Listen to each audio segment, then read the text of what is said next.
During the Second World War, windows were the weakest point in any house.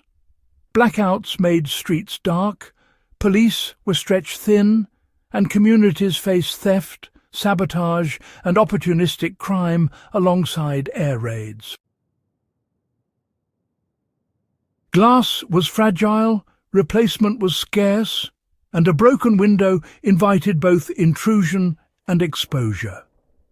Out of necessity, civilians, civil defence planners and engineers developed a window defence approach that did not rely on alarms, electricity or modern hardware.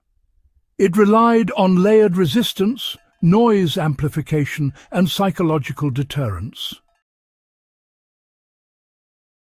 8 decades later, the same principles still stop intruders more reliably than many modern gadgets. The core of the World War II window defence was not bars or locks alone. It was the combination of sacrificial glazing control, internal reinforcement and forced delay design. The goal was not to make a window impossible to break, but to make breaking it slow, loud and uncertain. Wartime manuals emphasized that a burglar who could not gain silent quick entry would simply abandon the attempt.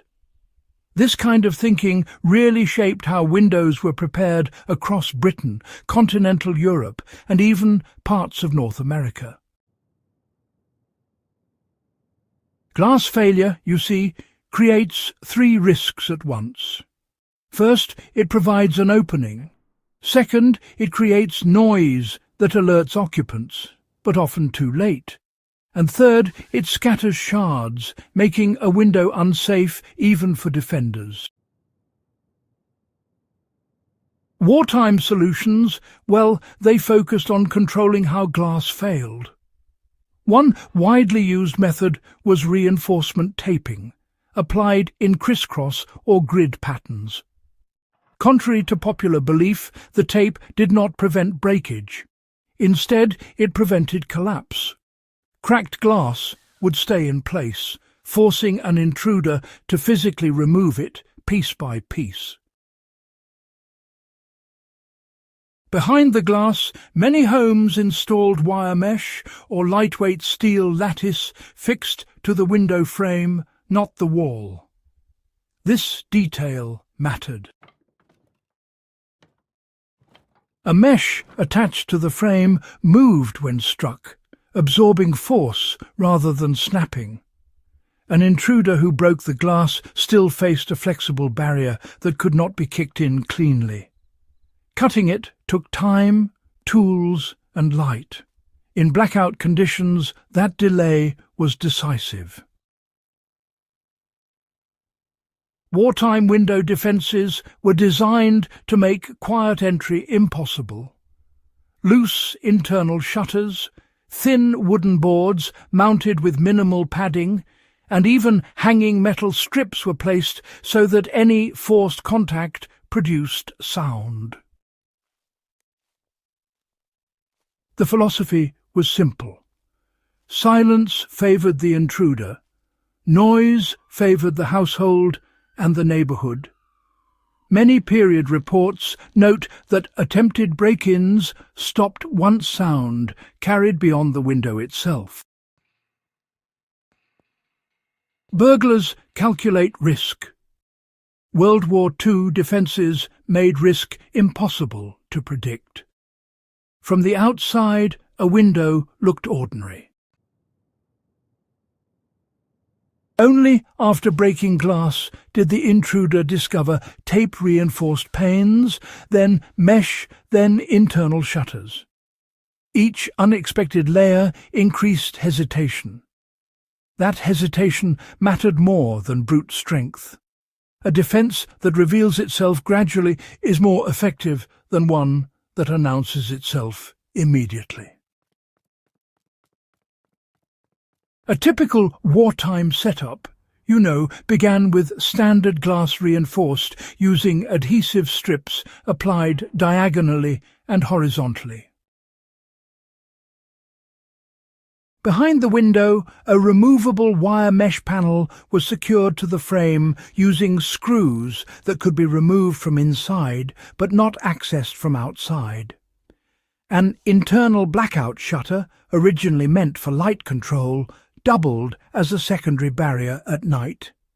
None of these elements alone stopped entry, but together they created delay, noise, and uncertainty. Modern homeowners can apply the same logic without altering the appearance of their homes. Shatter-resistant film serves the same function as wartime tape by holding glass together after impact. Decorative security screens mounted internally replicate the flexible mesh effect. Lightweight interior shutters or reinforced curtains add another layer that must be defeated in sequence. The effectiveness comes from layering, not from any single product. Alarms depend on power, connectivity, and response time. World War II window defences functioned regardless of conditions. They delayed entry long enough for the intruder to abandon the attempt or be detected by occupants and neighbours. In modern outages, storms or remote locations, the same advantage applies. A window that cannot be breached quickly is still the strongest signal to move on. After the war, prosperity, well, it shifted people's priorities toward convenience and, aesthetics. Glass became cheap, easier to replace, easier to overlook. Neighbourhood watchfulness, that old sense of looking out for one another, it declined. Security for many became something to outsource to technology rather than a shared responsibility. The old methods, those wartime approaches, were never actually disproven. They were simply forgotten. And quite ironically, a lot of our modern security failures come from ignoring the basic physics and psychology that wartime planners understood so deeply. The World War II window defense hack? Well, it was never about aggression. It was always about control, about delay, and crucially about awareness. It treated the window not just as a surface, but as a system, you see. That mindset, treating your home as a system, remains just as effective today as it was under blackout conditions all those years ago. If this guide has, deepened your understanding of forgotten wartime ingenuity and practical home defense, do consider subscribing to the channel.